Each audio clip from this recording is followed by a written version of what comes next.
Gjykata e posaçme apelit vendosi më 13 mars të lënë në burg kryebashkiakun e Tiranës Eren Veliaj pas shqyrtimit të provave që tregojnë përfshirjen e tij dhe bashkësortes Ajola Xoxa në një skem korrupsioni.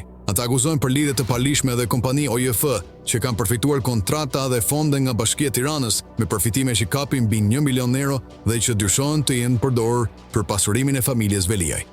Gjykata arsyetoi se Veliaj dhe bashkëshortja mund të ndikojnë në hetime, të ushtrojnë presion ndaj dëshmitarëve dhe të manipulojnë provat, veçanërisht për shkak të funksionit të tij publik dhe ndikimit në administratën dhe media.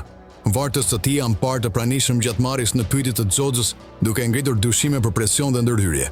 Në dosje përmendet përfshirje Veliajt, bashkëshortes e vllajt të tij në një fushat mediatike për të ndikuar opinionin publik dhe për të diskredituar hetimet. Ai ka urdhëruar publikimin në portale dhe televizione në mbështetje të vetes dhe në dëm të SPAK. Gjithashtu ka tentuar të ndikojë në redaksit për të përcaktuar orarin e transmetimeve në përputhje me postimet e tij në rrjetet sociale. Sipas ekspertit Elis Çela, kjo është një formë përdorimi politik i medias që bie ndesh me interesin publik. Ai cilëson këtë rrezikshme tolerimin e kësaj praktike nga publiku dhe institucionet.